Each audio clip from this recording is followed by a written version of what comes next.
శృంగేరిలో సాయిబాబా గురించి ఏం చెప్పారో చూపిస్తే మీరు యాక్సెప్ట్ చేస్తారు కదా? శృంగేరి మీకు ప్రామాణికమే కదా? శంకరాచార్యుల మాటలే మాకు శిరోధార్యం అని ఒక ఆయన కామెంట్ పెట్టారు, ప్రూఫ్ చూడండి.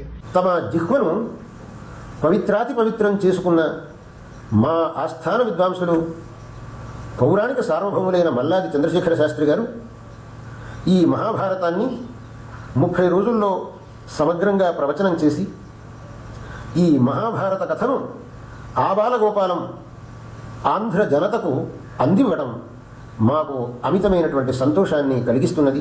మహానుభావుల చరిత్ర మీరు చూస్తే గజానన్ మహారాజ్ గంజాయి తాగేవాడు. షిరిడీ బాబా సాయిబాబా గారు 2 రూపాయలు అడుక్కునేవాడు ఎవడొచ్చినా. 2 ఇవ్వండిరా చాలని. అసలు 2 అంటే ఏమిటి? కామక్రోధాలు. అందుకని చాలా ప్రశాంతంగా నిర్మలంగా మహానుభావులు ఉన్నారే వారు బీడి తాగుతూ ఉంటారు. ఈ బీడి తాగిన దగ్గర ఏముందయ్యా అని మనం వెళ్ళిపోతాం. కొంచెం వీపూతి ఘాటు కాబట్టి ఇట్లా నా ఎర్రశాలు లాంటిది డాబసరికి వేసుకుంటే అమ్మో మహాపండితులు వారి కాళ్ళ మీద పడబుద్ధి అవుతుంది. మన యొక్క లౌల్యానికి దూరంగా ఉండాలని మహాపురుషులు స్థితప్రజ్ఞులు మహానుభావులై అవధూతలైన వారి చరిత్ర దూర్వాస శ్రీదత్తాత్రేయాది మహానుభావుల యొక్క చరిత్రలో అలా కనపడతాయి. ఇక్కడ భారతీ తీర్థస్వామి ఎవరి గురించి అయితే మాట్లాడారో ఆయన శృంగేరికి ఆస్థాన పండితుడు. 70 సంవత్సరాలైన జీవితంలో ప్రవచనకర్తగానే ఉన్నారు. దత్తోపాసకులు ఎన్నోసార్లు దత్తాత్రేయ స్వామి గురించి, అవధూతల గురించి, సాయిబాబా గురించి చాలా గొప్పగా ప్రవచనాలు చెప్పిన వాళ్ళే.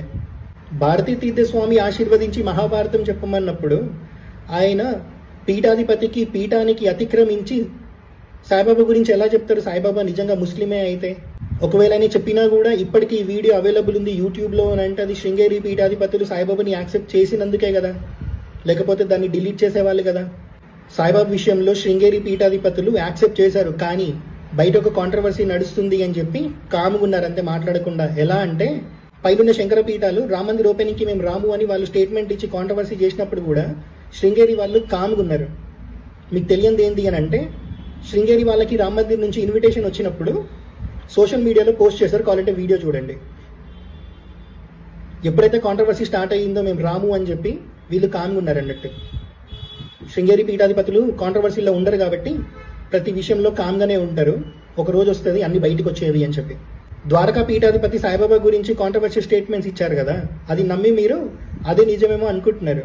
కానీ అదే పీఠాధిపతి విత్ ఇన్ 1 year ఇండోర్ కోర్టులో సారీ చెప్పారు. అండ్ సుప్రీం కోర్టు కూడా ఇచ్చిన స్టేట్మెంట్ ఏంటి అని అంటే ఈ శంకరాచార్య మీద మీరు క్రిమినల్ కేసులు ఫైల్ చేసుకోండి అని చెప్పి.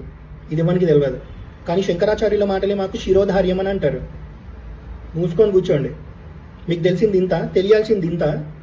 ఎవడో ప్రొపగాండా క్రియేట్ చేస్తే మీకు నచ్చింది వాళ్ళు చెప్పారు కాబట్టి అది నమ్మి గొర్రెల్లాగా మారారు. హరహరం మహాదేవ.